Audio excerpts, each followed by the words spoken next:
optogenetically inspired DBS compared to the canonical traditional DBS, which was much less efficient.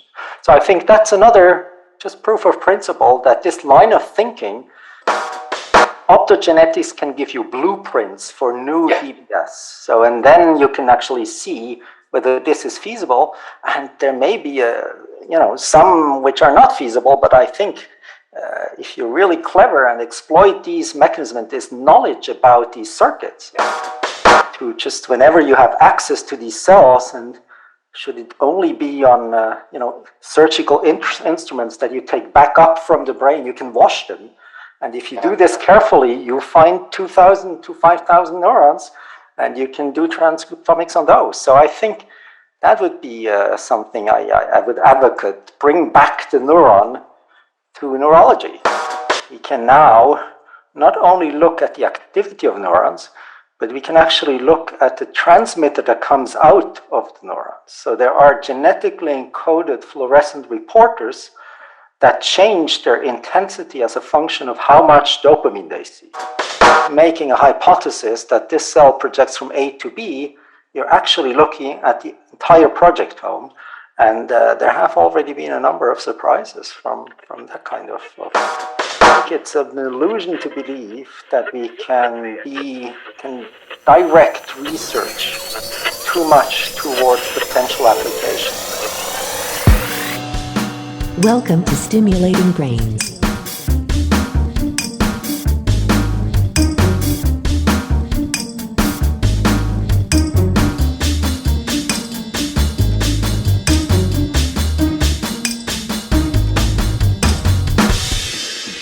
Hello and welcome back to Stimulating Brains, episode number 20. Today it's my great honor to present this following conversation that I had with Christian Lüscher, who is a neurobiologist and full professor at the Department of Basic Neurosciences of the University of Geneva. Christian is also an attending in neurology at the Geneva University Hospital. He's very well known for his contributions in the field of addiction, particularly for establishing links of causality between the drug-evoked synaptic plasticity and adaptive behavior in mice. In his lab, Christian uses optogenetics to study connections and neuromodulation in the brain, while in clinics he also uses deep brain stimulation to treat patients. Since 2015, he organizes a conference called OptoDBS that aims at bringing researchers from the fields of optogenetics and deep brain stimulation together, and also, of course, looping in clinicians with the aim to translate findings from the optogenetics field into the clinical practice of deep brain stimulation, or at least into the research field of deep brain stimulation. In his own work, his lab has created evidence with optogenetics to reverse some sort of addictive mechanism in the brain that he could also then reproduce with deep brain stimulation in the same mice. So far, the last step to really translate this into clinical practice or test this in humans has not been done. But with OptoDBS, the conference, in mind, he really wants to make such translations more frequent in the field. It is my very great honor that Christian has asked me to co-host the OptoDBS conference this year in Geneva. So in our conversation, we also talk a bit about the concept behind this year's conference, what we expect as highlights of this year's conference. And we also, of course, want to invite you all to join us this June in Geneva for OptoDBS 2022. So if this conversation and this type of reasoning behind bridging optogenetics and DBS is interesting to you, why not consider joining us in Geneva? It's also one of the first in-person conferences that will happen now that the pandemic is a bit more under control, and we're really looking forward to fruitful exchange in the field at an in-person conference in beautiful Geneva. The OptoDBS conference has a mechanistic focus, so we're really inviting people that are interested in expanding our knowledge and mechanistic insights of deep brain stimulation and optogenetics. And to me, as a participant in the last conferences, it was really one of the most insightful conferences I ever participated in the field of deep brain stimulation. So I hope you enjoy this episode number 20 of Stimulating Brains, and I also hope to see you in Geneva in June 2022.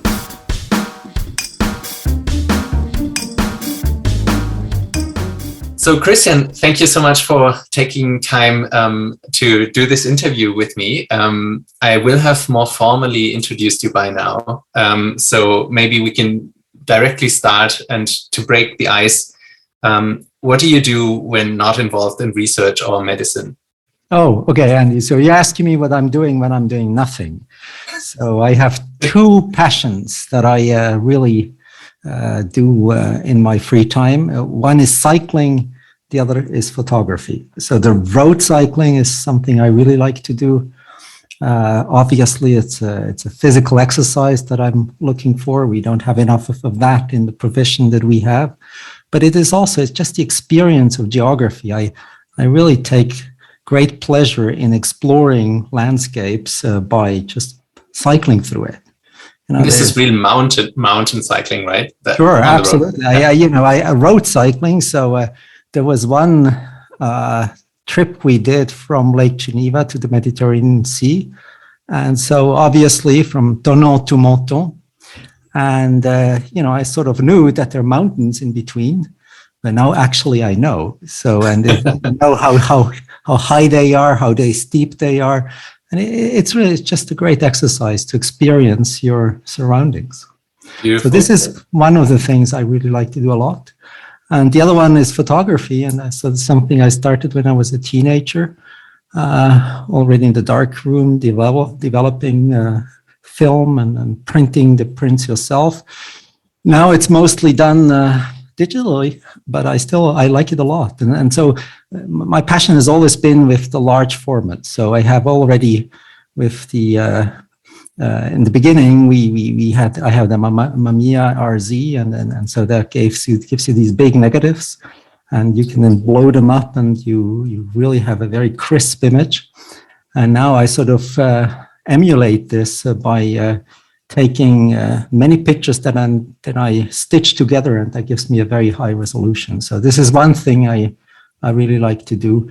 And probably, as you know, I also take portraits of colleagues. This is a series that I started 6 years ago of the whenever I'm invited or when I meet someone, then in the end of a discussion, I ask permission to take a portrait.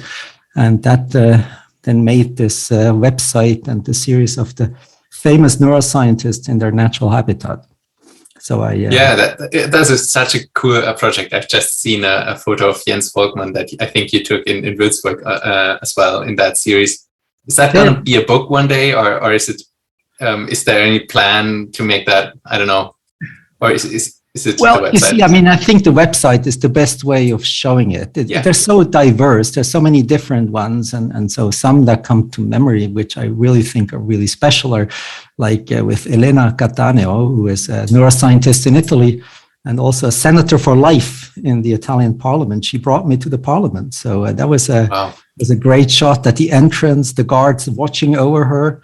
So that's the kind of thing that I think, or just very recently last year, Carmen Sandy, who is a very distinguished scientist, gave a plenary lecture in Lisbon. And then at the end, I took her in front of all these empty chairs with the signs of the COVID spaces on it. And so I think, it's great. I'm looking for trying to see something in people. And I think I'm going to continue this. Great, yeah, please do. So we can also link to the site on the show notes. Now, speaking a bit more about science already, what were like key turning points in your career? Who were your key mentors? Who stuck out? What changed everything? Yeah. Sure. So I'm an MD by training, and so at the time I did my MD, there were no MD PhD programs available in Switzerland, but I was always very interested and drawn towards science and actually neuroscience from the beginning. So for me, it was clear that I wanted to be a neurologist. And so I did an MD thesis and then did some clinical electives and started my residency. But then what really made me the scientist I'm now is when I started studying synaptic transmission. And that happened during my postdoc at UCSF with Roger Nickel. It was a great mentor. It was a interesting and very stimulating environment in that lab. And so that was something that really stuck out. So that is certainly something where I did learn a lot. And the other person, probably particularly also in the context of what we're discussing today, that was important to me was in 2010 in Geneva, Pierre Pollack was hired as chief of neurology. And so Pierre then, who really has first-hand experience and then participated in inventing subthalamic nucleus DBS, then taught me how to do this in practice. And so I did learn it from the master. And so these two people certainly made a big impression on me and helped me trying to bridge basic science with the clinical activities that I always kept. I did not know that, yeah. And as you may know, we have one episode with Pierre Pollack as well. On this. I did listen to it. And okay, of course, great. Yeah. So how much clinical and research practice do you do in percent? Is that easy to tell? Right now, it's basically a day a week that I see outpatient in the outpatient clinic, and the rest of the time I'm in the lab. So yes, it's an 80-20 split. And you're still clinically involved with deep brain stimulation? Yes. So we do have an activity of DBS, and now in collaboration with the center in Lausanne. But we do see the patients before they then are operated, and we see them after it. And so the whole fine tuning of the stimulation is then done again in Geneva. Yes. Great. Okay, so research-wise, your lab is working on investigating addiction, I think mainly using optogenetics, but also many other tools, obviously. Could you, is it possible to summarize what you're currently most excited about? Sure. So I guess the overarching hypothesis that we're trying to test is to which extent changes in synaptic transmission can explain addictive behavior.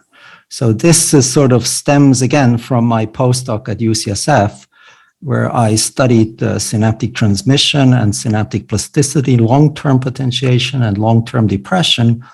And it became clear to me that this would be an interesting phenomenon to study in the context of addiction. And that's for two reasons.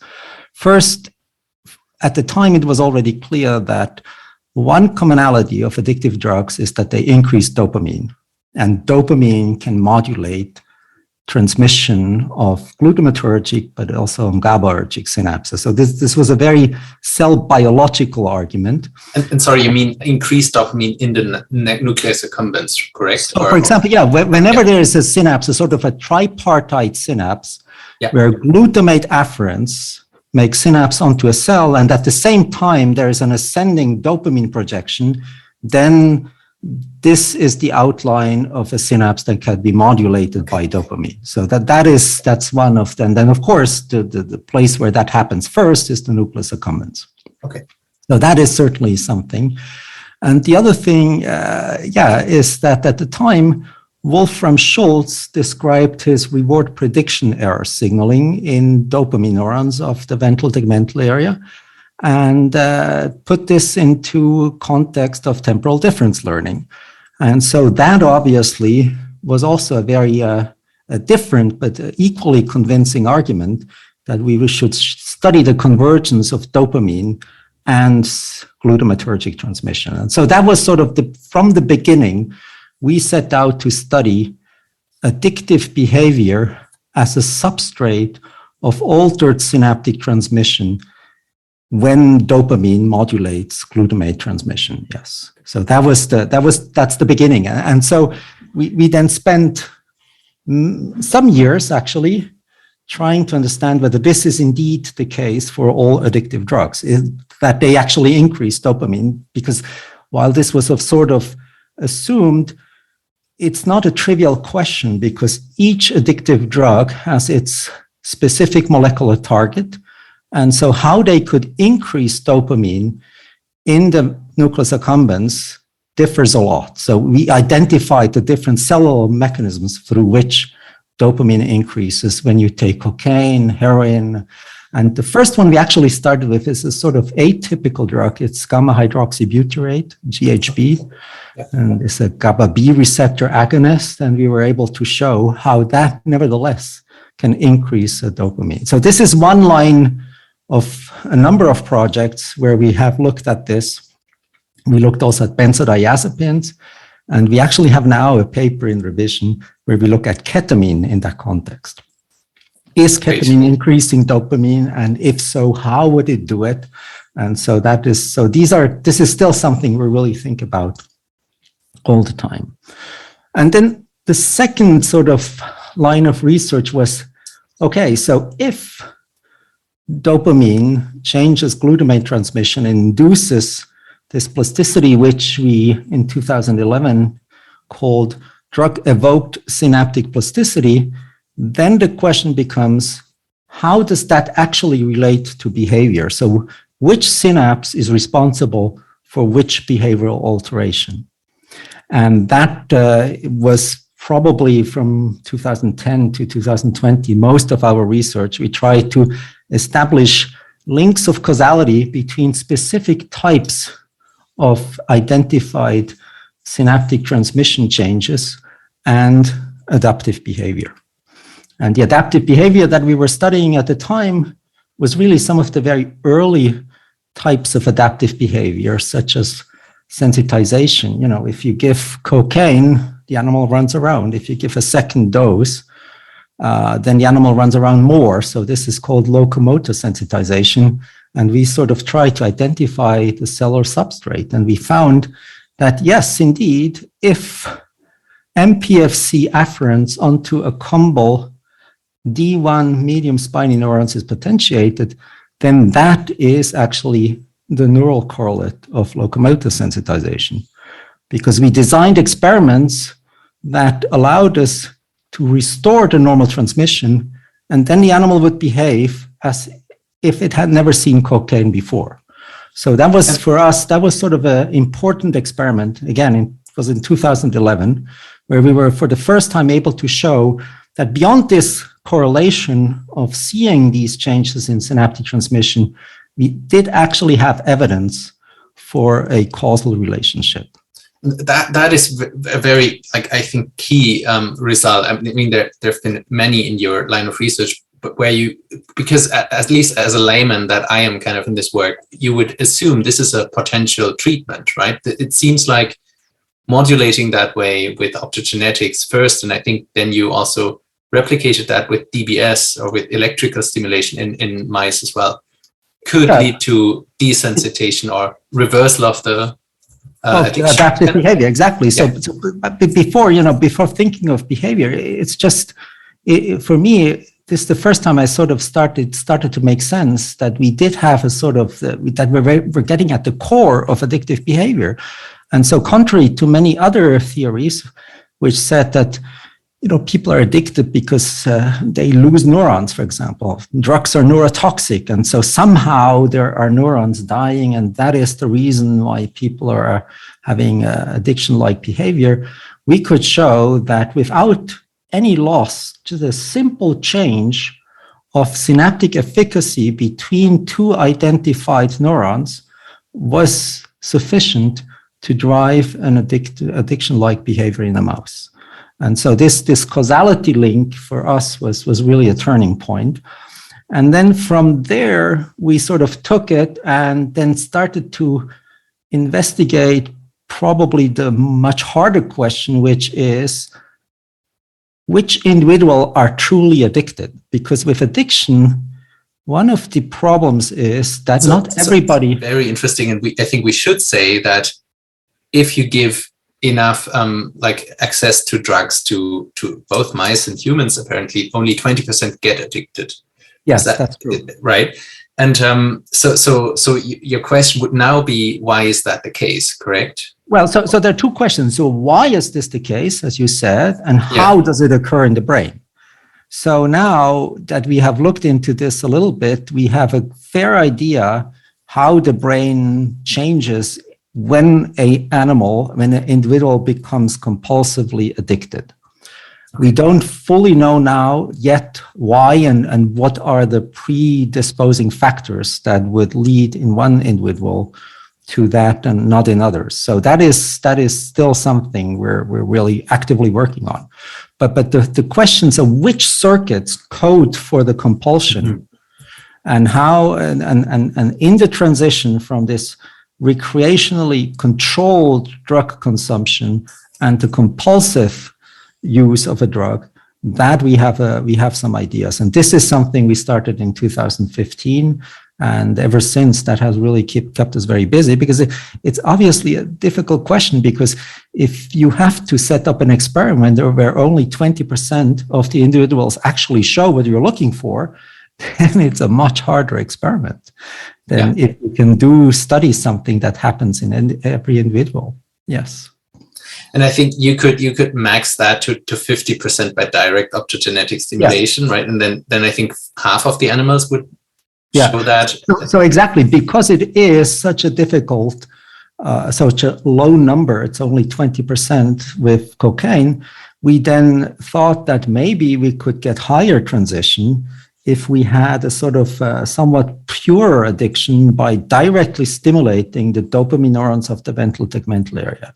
And sure enough, when we did that, so the animal had channel rhodopsin in the VTA dopamine neurons and could self-stimulate these VTA dopamine neurons. And all the animals did that and really liked to do so and were highly motivated to do so. You know, if they had to press several times, they would do that. And the fact was that under these circumstances, 50% became compulsive. And so then we said, okay, now we have a model where we have sufficient individuals transiting to it, and so we can actually study it. And so that's how we studied it, and we identified a specific circuit which now is in a more dorsal part of the striatum between the orbitofrontal cortex and the really central part of the dorsal striatum. And if the potentiation happens there, then animals are compulsive. And so this is a good example how you can leverage optogenetics to do something with a much higher precision. And then, of course, afterwards, we had to go back and validate that this is indeed also the case with cocaine, which it is. So yes, I mean, so this is using optogenetics as a means as a surrogate for an addictive drug, and through that, better understand the pathophysiology. Would that experiment more or less directly replicate the Olson-Milner setup, or is it different? I mean, I know that was electrical stimulation, but was it the same, target? Same mindset? Yes, absolutely. So it's just that we did stimulate similar regions, and then we did prolong the stimulation over 2-3 weeks, and then we looked for the animals that would not stop that self-stimulation, even if they had to endure a aversive stimulus such as a light electric shock. Yeah, so that's how we find the compulsive individuals. Okay, and these would have more activity in the OFC, or like sustained activity? Yeah, so they have higher activity in the OFC, and as a result, the connection between the OFC and the dorsal striatum is potentiated. And so we again then used optogenetics in a different way to show causality, because if we took a mouse, an individual, which after all these experiments, this animal would not be compulsive, right? It would stop with the aversive, then we could artificially potentiate that synapse and it would become compulsive.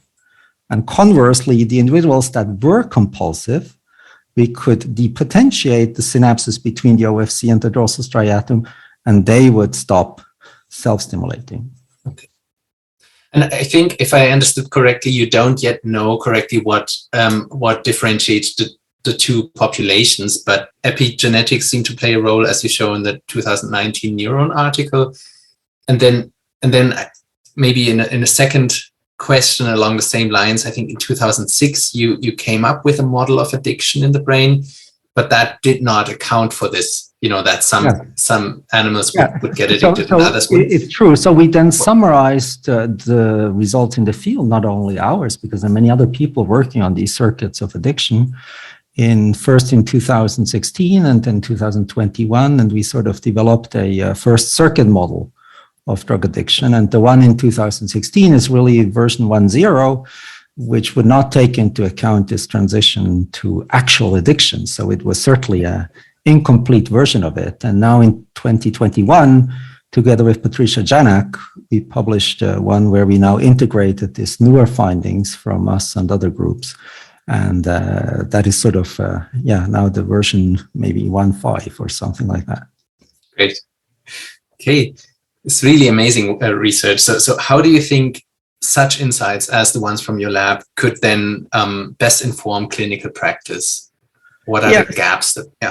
So exactly. So I think, obviously, if you have these circuits model, there are a list of things you could propose as potential therapies.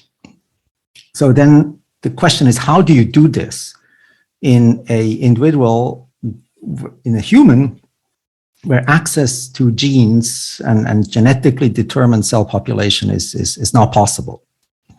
I mean, maybe that will become possible one day, but I guess for now, it's just not possible. And it is very difficult because it requires a virus that brings in a gene, and it requires typically a Cre-Lock system for a cell type specific recombination. So you start with a transgenic animal, and then it would require that the expression is stable over the entire duration during which you want to treat, which in most cases is years or tens of years. Mm-hmm. So I guess there are possibilities to translate directly optogenetics to humans, but I think they are still at least 10, 15 years off. So with that in mind, we had another idea, which was to say, well, what if we could use the optogenetic protocol that really works well to instruct new creative ways of doing electrical stimulation akin to what we do with DBS? And so, in other words, the question became, how can we emulate with the electrical stimulation what we can do so successfully with optogenetic stimulation? And so there again, there's not one solution to that problem. There are many, many solutions. And just as a proof of principle, we were able to show that what we successfully did in 2011, that is to take away this locomotor sensitization with optogenetics, we could emulate this with electrical stimulation if we added a dopamine receptor D1 antagonist. And the reason for that was that with the electrical stimulation, by contrast of the optogenetic, you would also create a lot of release of dopamine when you put the electrode in the nucleus accumbens. And this dopamine would preclude the normalization of the synaptic transmission. And so in order to avoid that problem, we simply had to add a dopamine receptor antagonist to refine the stimulation a tiny little bit. And with that, we then had the same result as with the optogenetic one. So this was just a proof of principle how you can, if you know what you should be doing, there are maybe creative ways of doing this. And so this is one of the ideas which we called optogenetically inspired DBS. And I think there are many others. They're including additional new papers now coming out where people pursue the same line of reasoning in order to make DBS, to refine DBS and make it more efficient. It's amazing. So, and I did not know that with the antagonist. So that was done in mice in your lab. So has anybody gone to humans yet with that, or do you know about that? So, okay. In theory, everything we did, you could do it in humans. You can put electrodes in the accumbens. Sure. You can stimulate with the frequency we did, which was 15 hertz, and you can use that drug, which is called ecopipam, in humans. It's actually FDA approved for other indications. And so you could combine all of that. But so far, although we did have a few discussions, it has not been possible to launch a clinical study, which in part may just be because the indication is a difficult one. So people with addictions are very reluctant to seek that kind of treatment. And sure. So, you mean the operative, the invasive? Yeah, to be operated, it's invasive and so forth. So yeah, I mean, it would be an interesting thing to do. Okay.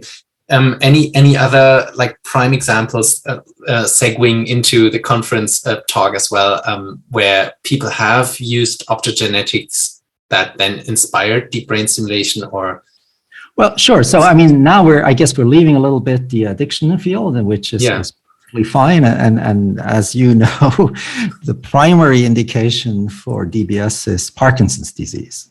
So I think there's a really outstanding paper in Science in 2021 from Teresa Spix from the Aryn Gittis lab, where they did just that. So in essence, what they discovered was that in the GPE, there are two cell types which can be genetically identified. And if you optogenetically activate the one and not the other, you actually, in an animal model of PD, are very efficient. If you activate both together, you're much less efficient. So now they did an entire electrophysiological investigation of the two cell types, and then realized that the sort of a special burst firing pattern was doing exactly what the optogenetics was doing. That is, they could activate one type and not the other one. Yeah. Because of the set of ion channels one had, it adapted to that burstus and did not follow. And so with that in hand, they then went in and actually did, in the mouse, a DBS experiment. And sure enough, they did have a very convincing effect with this burst firing, this optogenetically inspired DBS, compared to the canonical traditional DBS, which was much less efficient. So I think that's another just proof of principle that this line of thinking can be really good. And I think it's, again, I think it has all the ingredients that now could be tested in a clinical study. Great. Yeah, so simply put, with optogenetics in the mouse, we can do almost anything, and we can be really precise. And now the only question is, how do we mimic that with electricity? I sometimes call this optogenetics can give you blueprints for new DBS. So, and then you can actually see whether this is feasible. And there may be some which are not feasible, but I think if you're really clever and exploit these mechanisms and this knowledge about these circuits, you can do things that you could not do before. And, most of the DBS I know has never tried to really exploit plasticity mechanism. It was always about changing activity here and now immediately. Yeah. And so there are plasticity protocols which can then sort of offline, and that would even have the advantage that you would have an effect that is enduring and outlasts the direct stimulation. So then maybe you would have to stimulate once a week, and then that would already be a great advantage for battery life. Amazing concept, and I think that's a perfect segue to talking about OptoDBS. So since 2015, you've been organizing this biennial conference in Geneva, which will also again take place this June, again in Geneva in Switzerland. So can you summarize what were the main aims? How did it come up, and what's the philosophy behind OptoDBS? Yeah, so it's exactly as you said. In 2015, for the first time, we had this idea that maybe it would make sense to organize a meeting where across the aisle, DBS specialists would talk to optogeneticists, exactly with the idea to see how we can learn from each other. And that was certainly in 2015 a totally new concept. And I'm really happy that we're now at the 4th edition, that I'm very honored to co-organize with you.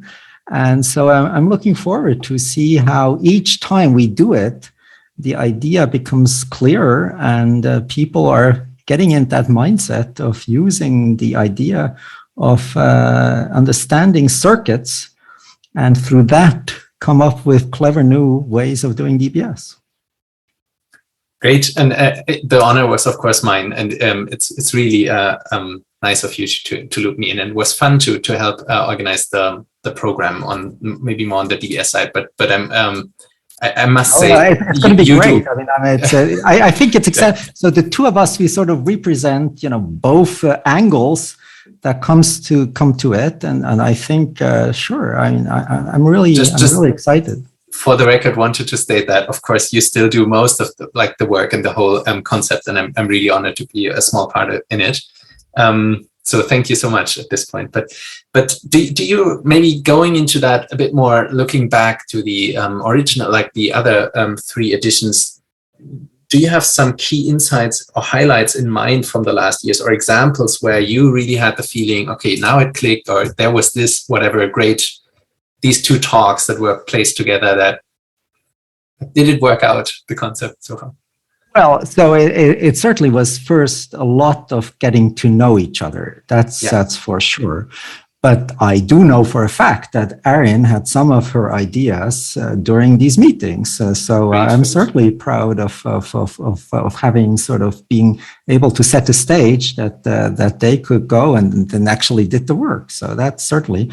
And I think the other thing that comes to mind is that during the meeting, we've always put an emphasis on non-PD indications of DBS, such as OCD, and addiction and depression. And I think that is also something where I can see some of the talks of Helen Mayberg, how she relates them to the latest observations that people make in the optogenetics.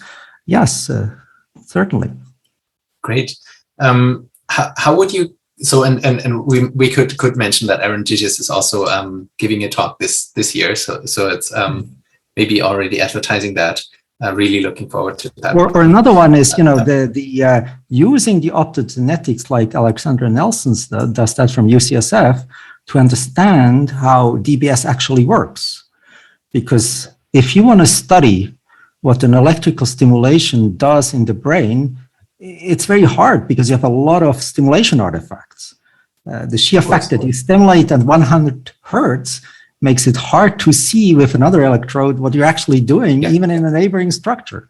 So I think what came in there is sort of the observational limb of optogenetics, that is calcium imaging. So here you have a method that allows you to transfect cells, again, cell type specifically, with proteins like GCAMP, and that allows you to follow the activity as a calcium signal, and there is just no stimulation artifact. So I think through that, and I know that she has new data that she'll present at the meeting. That's very great. That's also very exciting to see. So you can also use optogenetics to study how what DBS actually does, because let's face it, we don't ultimately we still don't fully understand how it works. Then maybe to bigger picture about the conference for listeners that now might think, oh, I should go to that meeting. Like, how would it compare to maybe the DBS think tank or the DBS expert summit, or also IBACS, which are probably the closest other conferences that I know. Yeah, and definitely then there are also all the GRCs, so GRC on basal ganglia. So I think it is always a sort of, I think it's the only conference that really puts them face to face. Yeah. I do see that there are many thinking along these lines also in these other conferences that you mentioned, some of which are more on the clinical angle, and some of which are really definitely on the basic science angle. But really having them talk to each other face to face, I think that is where 50% of the speakers are specialists in optogenetics and 50% are doing clinical DBS. That's quite unique. Great. What I maybe from the program, we won't go into detail. We thought about we won't speak about specific sessions, but what are maybe key highlights that you're looking for beyond the two talks already mentioned? Well, so I'm certainly looking forward to, we have a good set of people giving us updates on the latest approaches with optogenetics. I'm also particularly looking forward to looking at very quantitative behavioral observations that now can be done with markerless pose estimation. I think that is also something where we need to do much better in the animal research, is to have a more quantitative observation of behavior and motor behavior, looking at limbs, how they move. That is certainly something we can do now much better. And then first day we're going to have Philip Starr's keynote lecture. So I'm looking forward to that one, because it is getting into discussing what should you be monitoring in the brain of someone undergoing DBS to make it most efficient. And he has a very creative way of doing this, looking at frequencies, but also on phase and so forth. I think those are a few I'm really looking forward to. Great. And we by now know it's certainly going to happen. The regulations COVID-wise, are quite certain by now. People can still register for the conference until May 15th. Is there anything else people should need to know about the conference? I mean, it's just going to be great fun too to be in Geneva, and we do have a number of social events, and so for that, I mean, we do go to conference primarily for the science, but we also go to meet other scientists, and it's fun to interact with those. Yeah, it's a beautiful setting in Geneva. So I've been there once only myself, but I really love the setup, and it's really close to the lake and everything as well. So I'm really looking forward. So before we wrap up, let us conclude maybe with some more general rapid fire questions. When do you think optogenetics will become a reality in clinical application? We talked about that briefly already, but beyond single case reports, I think there was one single case where optogenetics was. So I just wanted to say that there has been in 2021 the first human transfected with optogenetics, and that was in retina. And that was certainly, that's a landmark, that will be a landmark paper, but it's still a long way to go. First, of course, the retina, while it is CNS, it is much easier to approach. And the intervention there is a very specific disease, where we know that what needs to be corrected. I think for in the deeper brain structures, it will take more time, much more time. And it's difficult to predict, but 15 years at minimum. Makes sense. Do you think it would even ever replace deep brain simulation, or will it, in 15 years, do we have other things that are even better? Well, sure. I mean, the electrical stimulation is not the only one. I think one modality, and then you can also think of magnetic stimulation. So that is certainly also something that certainly will make progress. And something that people are really excited about is ultrasonic stimulation. Mm-hmm. There are sets of mechanosensitive channels that you can transfect, or that actually are expressed by normal neurons.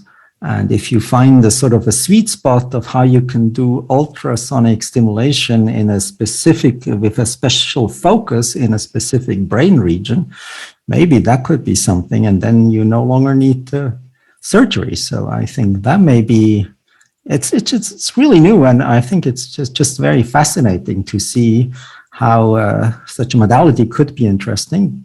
But again, it's not something that is easy to use, and it's much less specific than electrical stimulation. So yes, it needs to be further explored. What are other basic science breakthrough techniques that currently come up that maybe your lab already uses or thinks about using? For example, is RNA barcoding something that's coming up, or? Sure. So I think, modern circuit neuroscience builds on 4 pillars. One is the behavior. We mentioned this. We need to have more quantitative behavior. We need to be able to look at the behavior in an unbiased fashion, to look at everything, if you want, with high temporal resolution. The other thing is that we need genetics to have better understanding of the cell types. I used the term cell type several times now, but frankly, we still don't know how many cell types there are in the brain. So Sure. even a nucleus like the STN, which we all sort of learn in medical school that this is very homogeneous, glutamatergic neurons, the only one in the circuits of the basal ganglia. It turns out, first, there are GABA neurons within the STN, and second, among the GABA neurons, there are different types of GABA. Among the glutamate neurons, there are different types of glutamate neurons. So I think we need to improve that and understand. And so one technique that obviously has really been transformative is that you can now look at the transcriptome of single neurons, so single cell RNA-seq. So that is something that many of us do. You can do this in animals, but you can also do this in humans. So it's probably a good idea to just, whenever you have access to these cells, and should it only be on surgical instruments that you take back up from the brain, you can wash them. And if you do this carefully, you find 2,000 to 5,000 neurons, and you can do transcriptomics on those. So I think that would be something I would advocate, bring back the neuron to neurology. I think that would be certainly something, I think. And then on the third pillar, which is observation and manipulation of function, there's a number of new technology that is emerging. So we can now not only look at the activity of neurons, but we can actually look at the transmitter that comes out of the neurons. So there are genetically encoded fluorescent reporters that change their intensity as a function of how much dopamine they see. And I think that is really a game changer. So we can do this for dopamine, serotonin, adenosine, and so forth. So there's a whole range of sensors that one can now use. And so having at the same time the activity and the transmitter released is a big advantage. At the level of the effectors, there are also a number of new ones. There are particularly interesting ones looking at presynaptic function. So that has been inherently difficult to inhibit neurons optogenetically at the level of the presynaptic transmitter release, and there are new technology that comes in there. And then last but not least, and I mean, that's where you are certainly much more expert than I am, is when it comes to anatomy. And so I think together with the cell types, we can much better define the anatomy. And what's more, we can actually look in the brain without having to decide where we're going to section. Mm-hmm. And by that, I'm meaning that we can do these clarification techniques, these clearing techniques, like clarity, that makes the entire brain transparent, except where you have your fluorophore. And then you can use a light sheet microscope, for example, and basically scan the entire brain. So you're not making a hypothesis that this cell projects from A to B. You're actually looking at the entire projectome. And there have already been a number of surprises from that kind of research. So I think anatomy is certainly. And for all of these techniques, I think what I think is really amazing is that you can now, in animals, also use them in combination of observational techniques in particular that typically are used in patients, such as fMRI. Yeah. And so by doing this in parallel, I think this carries a great potential to really understand the cellular underpinning of altered function in humans. I mean, this is one of the biggest, in my opinion, which is still challenges, is how can you make cellular sense of an observation you do in human with a technique where you do not have cellular resolution? So how can you apply the cellular models to these results? And that's true for fMRI, that's true for EEG, and so forth. So I think there are really great times ahead where one can combine this and then with advanced analysis techniques really make very clear predictions. So you can have optogenetically inspired fMRI then, kind of, right? In the same concept where you know what's going on in the mouse with optogenetics, and then you can measure fMRI and then try to map back in humans potentially. Absolutely. Absolutely. This is exactly what I mean. Great. Maybe very general question. Did you ever, and I'm sure you have had like true eureka moments in your research? What were the key moments where you thought, now I understood it? So, I mean, what I mentioned in the beginning is this experiment where we were able to show that by normalizing synaptic transmission, we could restore the initial behavior. That was certainly something like that. But even in situations like that, this does not happen within a moment, right? This is a process where from the idea, and in this particular case, this was an idea we had during a lab retreat. This is some of the really quality time that I like a lot, sitting together.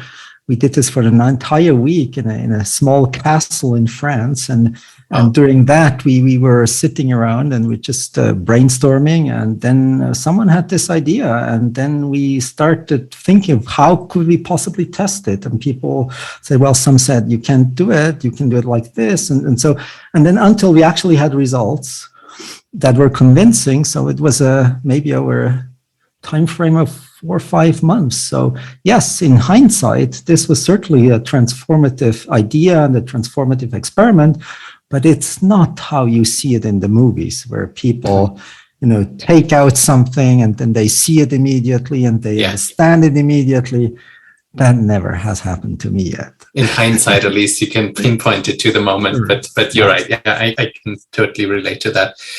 Maybe also speaking about failures, did you ever think this was a complete waste of my time or this did not go well? Well, I guess I have this basically every day. And what I'm alluding to here is this increase of administration. I mean, I think that is something which I think is getting to a limit where sometimes I feel it's difficult. But on the other hand, the possibility then to discuss with people in the lab, actual science, they show you new results at lab meetings or with colleagues on the floor. I think that just makes up for all of that. So yes, I'm still optimistic about science and the future of it. But it has become true that on many levels, whether it's grant administration, whether it's animal experimentation, the whole administrative overhead has become very, very difficult. When we met in 2000, like last year in July in Berlin, you recommended the Carl Deischeroth's book Projections, which I'm still reading, by the way, but have read a bit, and it's amazing. I also really like the audiobook, which he narrates himself.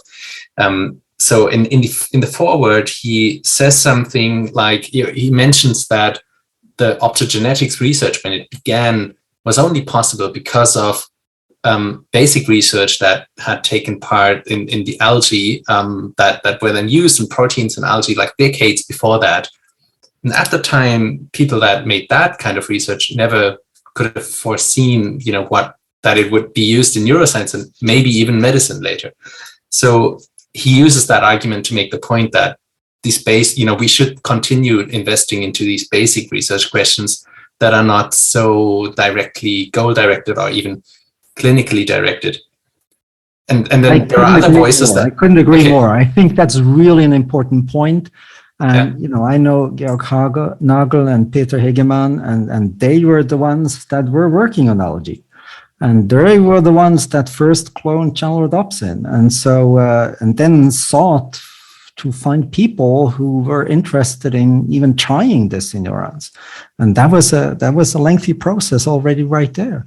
But I think, yes, indeed. I mean, we can learn a lot from so-called useless basic science. Absolutely. I think we should still have academic freedom where investigator drive the question.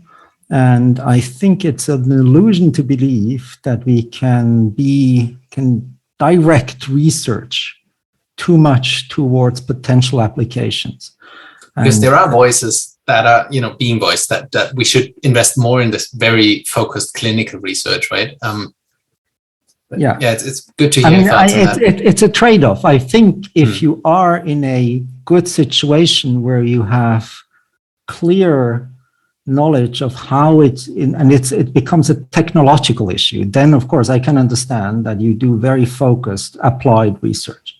But with brain diseases, and that includes Parkinson's, but certainly addiction, depression, and certainly also schizophrenia, we know so little that we still need to be really open-minded and try to get at the basis of it, not only on how the brain dysfunctions, but how the brain functions for in domains that are relevant for these diseases. I mean, we still don't know how mood is really coming together in the brain. So how anxiety is coming together. And so, yes, I think the time of basic science is not over. I absolutely agree. And I mean, the point he makes is even going beyond that. I think even studying just the proteins in algae without even thinking about the brain at all in itself was, maybe at the time not as clear why people would even be interested in them. But then later it became apparent. Now this is very useful. And I think he tries to make the point that only by doing so can we really create disruptive things, because everything else is step by step, right? It's small things happening, but we need this maybe random investigation of. Sure. Then I think the optogenetics is certainly a good example where people have studied algae, and in these algae there's a phototropism, and so they do at their surface have light activatable channels that bring them in the right position so that the photosynthesis is optimal. But then once you have that, it also needs the prepared mind to understand what we're looking at and what the potential is for that. And I know for a fact, Carl Diceroth was not the first person Georg and Peter contacted, and they were turned down by a few colleagues who probably are not too happy they turned them down. Interesting. So that's, So any advice for young people entering the field? Well, so I think it's exciting times, because I think something that the field has started to realize and is making a big effort is to be more inclusive. I think in the past, often scientific careers were sort of traced by your origins and by the schools you go to and the social class you belong to. And I really am happy to see that this is much less the case now. And I think we should continue these efforts. In many countries, this is first and foremost gender equality. I think that is certainly something. So I think people who are just curious, they should now endeavor into it and not think too much whether they are the type of person science is looking for. And again, coming back to my project on the famous neuroscientists in their natural habitat and their portraits, this is one of the motivations why I did it, because I wanted to show how diverse neuroscientists or scientists in general are, and that the image that we have, the stereotypical image of a scientist, is simply no longer true, and rightly so. Love that. So great. I think that's exactly what fascinates me. And so for young people is there are many new opportunities, and they just go for it. And the only question, and eventually they have to ask themselves, do I have that curiosity in me to go and check out stuff? And if the answer to that is yes, they should definitely go for it. Great. Super. So yeah, thank you so much, Christian. We have talked about a lot, but has there been something that you think we should have covered that we missed? Well, let me think. I think we have done a great job. I mean, you have done a great job in preparing these questions. And yes, I mean, for us, between you and me, one of the big questions is how do we then bring really these new concepts to clinical fruitions? And that remains really a big challenge, because let's face it, it's not easy to change clinical practice, and certainly rightly so, because there are safety issues and so forth. But we need to find better ways of bringing the basic science to the from the bed to the bench side. So let's start with the conference in this year in Geneva. Really looking forward to seeing you in person again, and also hope that some listeners might now be convinced to come join us there. Yes, great. And we still have slots also for people who want to talk. So there are possibilities to submit an abstract. We did leave open a few slots precisely for those who have sort of cutting edge research that we could have missed. And we're looking forward to that. Great. Thank you so much, Christian. Have a nice day. Thank you, Andreas. Thank you. You too. Bye-bye. Take care.